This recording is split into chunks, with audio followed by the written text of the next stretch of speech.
बोलो कि माँ, तुझे एक चीज बताऊं।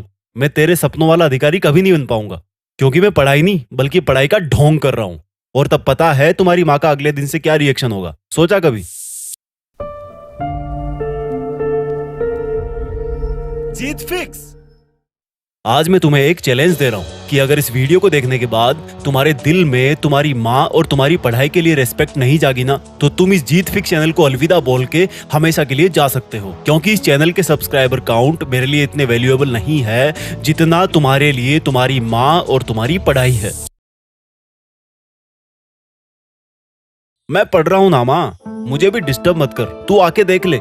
ये जवाब था एक होनहार बेटे का जब उसकी माँ ने उसको अपना चश्मा ढूंढने के लिए बोला।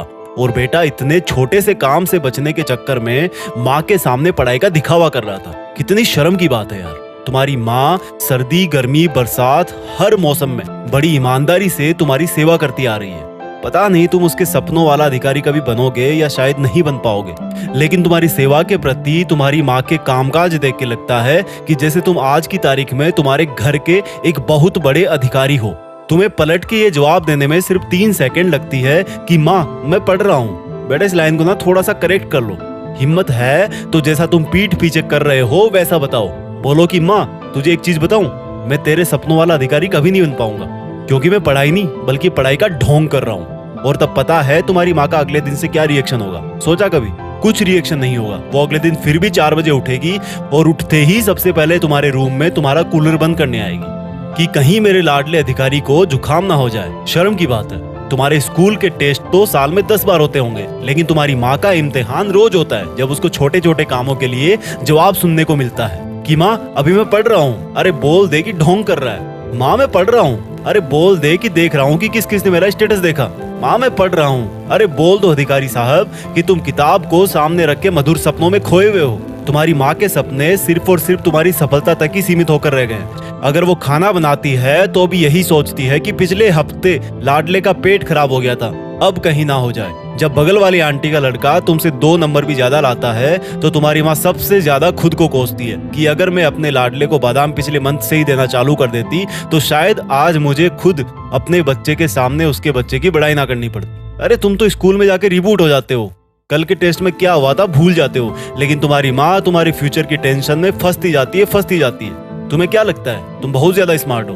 तुम्हें क्या लगता है पढ़ाई इतनी मुश्किल है जितना एक माँ के लिए बेटे को मुश्किल में देखना होता है? पर तुम ये बात सिर्फ तब समझोगे जब 20 साल बाद तुम्हारा बच्चा भी तुम्हारे साथ ऐसा बिहेव करेगा, लेकिन तब तुम चाह के भी आज की तारीख में वापस नहीं आ पाओगे। और उस वक्त एक तरफ तुम्हारी बूढ़ी माँ होगी जो चारपाई पे दवा लेके लेटी होगी, और एक तरफ तुम्हारा बच्चा होगा जो बिल्कुल तुम पे गया होगा। अगर मेरी बातें मेरे जितनी तुम्हें भी बुरी लग रही है ना, तो आइंदा ये मत बोलना कि माँ मैं पढ़ रहा हूँ, तू देख ले अपना काम। क्योंकि तू अपने आप से पूछ कि तू पढ़ता कितना है और सोशल मीडिया कितना चलाता है। क्या ये पढ़ाई, ये किताबें तुम्हारी माँ के विश्वास से ज्यादा बड़ी है? तुम्हें पता नहीं है जब तुम पैदा हुए थे तो घर में बहुत खुशी मनाई गई थी। पता नहीं तुम्हारी कैसे कैसे नजर उतारी गई थी, तुम्हें हर सुविधा दी गई।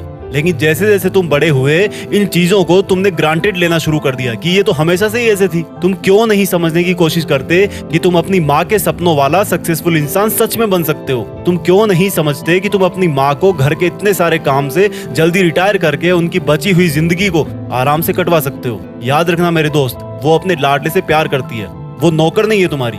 अगर वो जिम्मेदारी ले रही है तो तुम भी कुछ बड़ा करने की जिम्मेदारी लो। अरे कम से कम इतना तो कर सकते हो कि झूठ बोलकर धोखा मत दो। हर एक सक्सेसफुल इंसान के पीछे एक औरत का हाथ होता है, और वो हाथ है तुम्हारी माँ का, जिसका खून तुम्हारे शरीर में दौड़ रहा है। उसको कभी फीका मत पड़ने देना।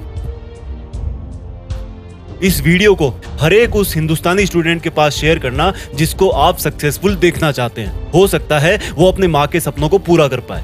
जय हिंद, वंदे मातरम।